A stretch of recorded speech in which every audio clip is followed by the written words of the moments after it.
जय श्री राम, जय श्री महाकाल, जय आदिशक्ति परमेश्वर की जय जयकार हो। जय श्री हनुमते नमः।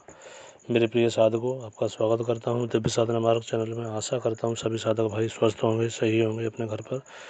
तो मेरे प्रिय साधकों एवं मेरे प्रिय दर्शकों, आपकी सेवा में बहुत ही दिव्य चमत्कारी और प्रचंड विकराल सिद्धि जो साधना का विधान लेके आया हूँ, जो कि भैरव साधना है। भैरव साधना, ठीक है। जो साधक भाई इसके बारे में बता दूँ, जो साधक भाई धन धान से दुखी हैं, तांत्रिक पद्धतियों से दुखी हैं, किसी भी प्रकार की समस्या है, नौकरी धंधा नहीं लग रहा उनका, ठीक है, विवाह में अड़चनें आ रही हैं, कोई भी कार्य नहीं बनना है, बिजनेस करते हैं उसमें तत्काल नुकसान हो जाता है, ठीक है, तो उन साधकों के लिए जहाँ तक कि धन दौलत भी ये भैरव जी प्रदान करते हैं। आपकी मनाच्छात कार्य करेंगे, ठीक है। आपकी जो बोलेंगे या वरदान स्वरूप में मांगेंगे वो आपका ये भैरव जी 24 घंटे के लिए आपका काम करेंगे, ठीक है। इस क्रिया को, इस साधना को 11 दिन करना है, मात्र 11 दिन में। और मैं बता दूं, इस साधना को साधक वही करे जो निडर हो, भयभीत न हो और डरने वाला साधक न हो, क्योंकि इसमें देखिए ये भैरव साधना है। भैरव साधना जो ये भैरव हैं भगवान शंकर का ही एक स्वरूप है, ठीक है। इन्हें काशी का कोतवाल भी कहा जाता है। इनके 8 स्वरूप माने जाते हैं प्रमुख, ठीक है, तथा इसके स्वरूप का अलग अलग विधि विधान है, ठीक है। वैसे तो भैरव का स्वरूप अत्यंत ही विकराल और भयावह होता है। इसका साधना संभवतः लोग ज़्यादा क्या है कि शमशान घाट में ही करना चाहिए लोगों को। इनकी साधना करने वाला साधक स्वयं शंकर स्वरूप हो जाता है। वैसे तो इसकी साधना करने के मान्य को विधान है। यदि आपका वर्ण आप सभी का वर्ण की सेवा में मैं एक विधान यहाँ प्रस्तुत कर रहा हूँ। यदि ज़्यादा इनका साधना का विधान का वर्णन अगर किया जाए तो समथिंग एक ग्रंथ लिख जाएगा, ठीक है ना मेरे प्रिय साधु। लेकिन इनकी साधना में जो बता रहा हूँ वो विधान महत्व में बहुत ही सौम्य है, ठीक है। तो उनकी जो विकराल जो महाकाल भैरव हैं उनकी अत्यंत ही सौम्य साधना में आप सभी को के सामने बता रहा हूँ। और ये साधना हमारी तरफ से सभी साधकों को निःशुल्क रहेगी, ठीक है। लेकिन इस साधना में देखिए जिससे आपने दीक्षित हैं वो दीक्षित लें, ठीक है, दीक्षा ले निगुरा इंसान ना करे। और सुरक्षा कवच प्रबल होना चाहिए आपके शरीर पर, ठीक है। काली हैं, हनुमान जी हैं, इन शक्तियों का सुरक्षा कवच होना चाहिए, ठीक है। छोटी मोटी शक्ति का भैरव जी के आगे, जब भैरव जी की साधना करोगे तो अन्य शक्तियाँ आपको, इनके जो गण हैं योगनियाँ वगैरह आपको रोकेंगे, भूत प्रेत भी रोकेंगे, बेताल भी रोकते हैं ना। तो बहुत ही प्रचंड और प्रभावशाली साधना लोग। इस साधना का वार कभी खाली नहीं जाता। मैं कोई ज़्यादा इसमें विधि विधान का ज़रूरत नहीं, सिर्फ इसका एक तरह से ये है कि 11 दिन आपको पीएम वो करना है, ठीक है। बहुत ही दुनिया का कोई भी कार्य कर सकते हैं मेरे प्रिय साधकों साधना से। तो देखिए साधकों, जो भी साधक भाई साधना करना चाहता है करे, मैं यहाँ से विधि विधान उसको दूंगा, ठीक है, और निःशुल्क दूंगा इधर से, ठीक है। काफ़ी साधक परेशान थे कि गुरुजी आप कोई भी साधना निःशुल्क नहीं अभी दी है। तो देखिए मैं देता इसलिए नहीं हूँ कि मेरी साधनाएँ गुप्त हैं और अति गुप्त हैं, प्रचंड हैं और गुरुमुखी है, ठीक है। इसलिए इस साधना को वही साधक करे जो, और देखिए हमारी इस साधनाओं का जो हम साधनाएँ देते हैं, ये नहीं कि एक पेज में मंत्र बनना आ गया पढ़ते ही चले गए। कुछ साधनाएँ जो मिलेंगी उनका होगा, अन्यथा हमारे जो मंत्र विधान हैं बहुत छोटे होते हैं, ठीक है। तत्काल साधक याद कर सकता है, ठीक है। कुछ मंत्र हैं वैदिक पद्धति के, सावर पद्धति के, वो थोड़े से बड़े होंगे, अन्यथा हमारे जो भी विधान हैं वो सादा और बहुत ही गुप्त और बीज मंत्रों से साधनाएँ हम देते हैं, ठीक है। और अत्यंत प्रभावशाली होती है, हम उत्कीर्णित करते हैं और साधकों से उसका ही चार्ज लेते हैं। लेकिन इस साधना में अपने तरफ से उन सभी गरीब भाइयों के लिए, जो भटके हुए लोगों के लिए, जो तंत्र से उनकी विश्वास हट चुका है और सनातन धर्म की सभ्यता को देखते हुए उनको उच्च कोटि शिखर पहुँचाने के लिए मेरा कर्म है कि सनातन धर्म की मर्यादा हमेशा बनी रहे और ये ज्ञान कभी लुप्त न हो, ठीक है।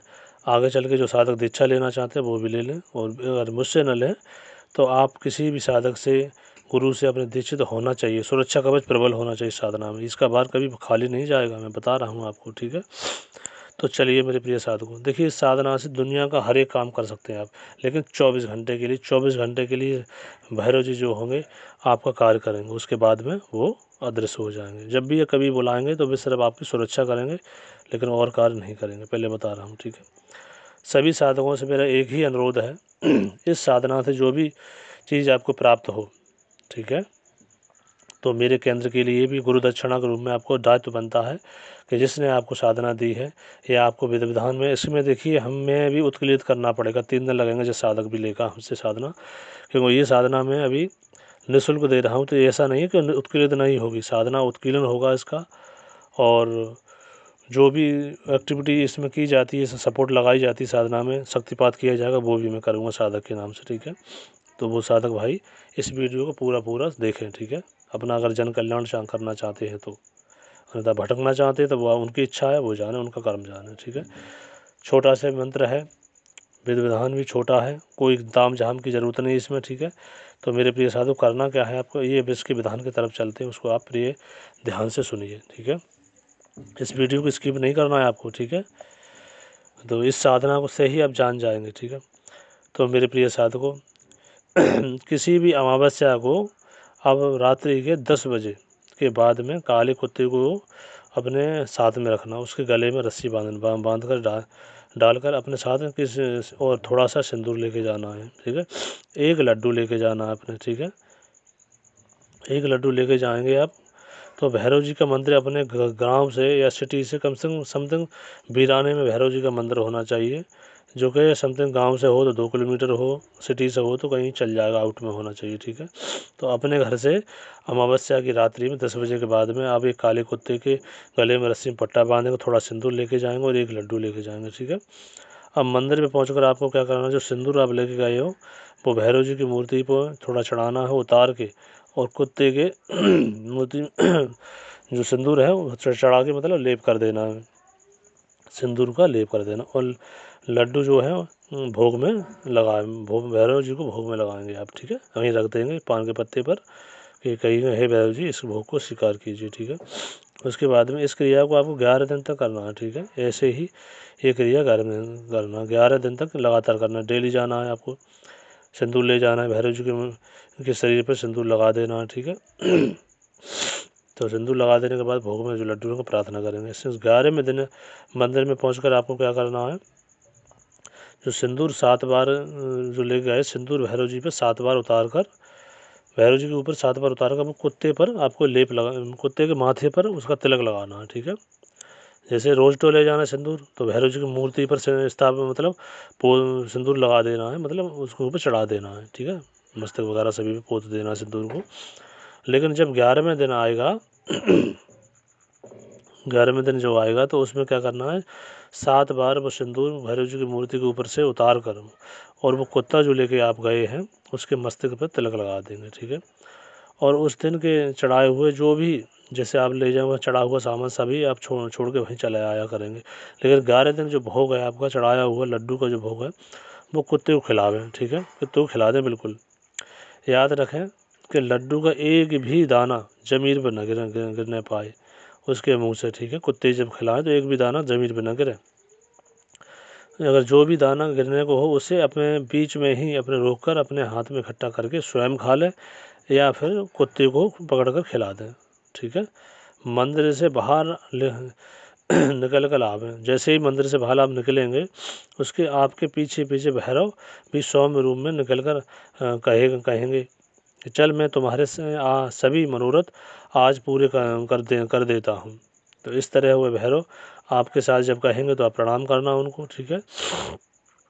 तो आपके साथ रहेंगे वो, ठीक है। 24 घंटे तक रहेंगे। 24 घंटे उतने समय में आपके जो भी कार्य हो, धन से लेकर जो भी कार्य इच्छाएं हो, तो भैरव जी से आप वरदान स्वरूप काम करा सकते हैं, ठीक है।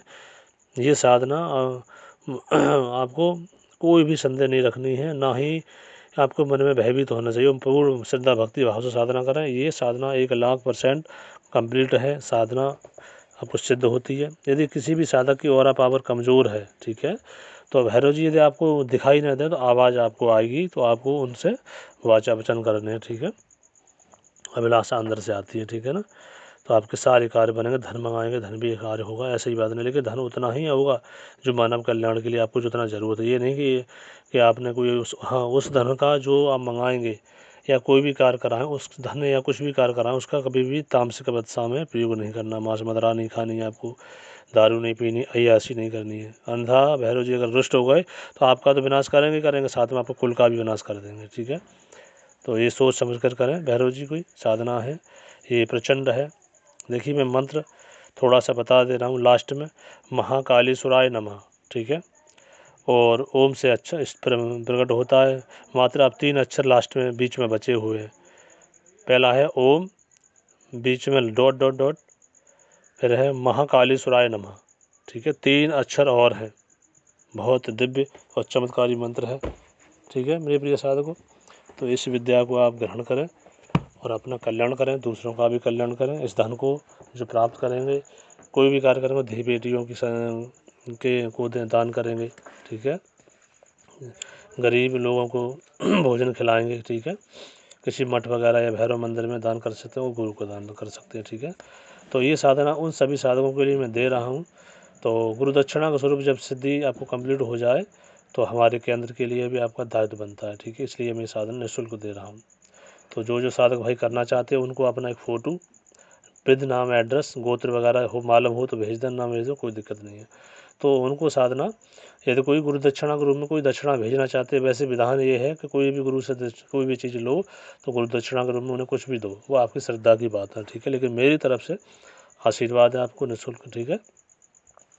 तो ले सकते हैं साधना को और अपने जीवन को सफल बनाएं। देखिए साधक भटके नहीं, इधर से उधर भटकते हैं तो आप भटकते रहेंगे। और जो ट्रांसफ़र लेने वाले साधक हैं, देखिए ट्रांसफ़र होते हैं, द्वापर युग से ही वेद व्यास जी ने संजय को जब ट्रांसफ़र दिए तभी से इसका प्रचलन हुआ है, ठीक है। वरदान स्वरूप शक्तियाँ देती हैं, लेकिन ट्रांसफ़र भी हर साधक नहीं कर सकता।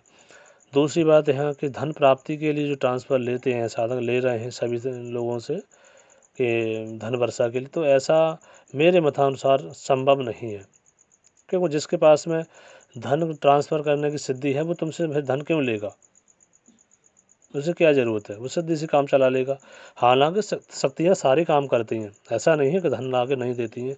बात यह है कि उच्च कोटि के जो साधक भाई लोग होते हैं, जो सिद्ध पुरुष होते हैं, वो क्या करते हैं, सिद्धियों से धन नहीं मंगाते अपने लिए, अपने ज्ञान का, अपने मेहनत का वही चार्ज लेते हैं। क्यों लेते हैं कि आप उस शक्ति से धन मंगाते हैं तो शक्ति फिर आपसे बाद में हादिया मांगती है, आपके पुण्य ले लेती है, ठीक है ना। ये आपको मरने के बाद में आपको अपने गढ़ के रूम में अपने साथ साथ में रखती है। तो ये होता है, इसलिए कुछ साधक बताते नहीं हैं, कुछ सिद्ध पुरुष बताते नहीं है ना। तो दिव्य शक्तियों से धन अर्जित होता है वो अलग बात है। लेकिन जो नेगेटिव एनर्जी, जिन जिन्नात वगैरह अप्सराएँ या और भी शक्तियाँ होती हैं, कई प्रकार की योगिनियाँ तो सही है कहीं तक, लेकिन इनसे आप धन प्राप्त करते हैं बेताल वगैरह से, तो ऐसा होता है। या आप वचन ले लें, वचन भी लिया जा सकता है, ऐसा नहीं कि मतलब वो आपको गुलाम बनाए। सिद्धि जब हाजिर होता है वचन ले लें उस प्रकार के, तो वो फिर आपको आप उसके चुंगल से आप मुक्त रहेंगे, ठीक है। तो आशा करता हूँ मेरे प्रिय साधक भाई आपकी मेरी इस वीडियो को आपको अच्छा लगा होगा। तो मेरे चैनल को सब्सक्राइब करें, लाइक करें, जिससे मैं आगे तंत्र पाठ निःशुल्क प्रारंभ कर सकूँ, ठीक है। जय श्री राम, जय जय बजरंगबली।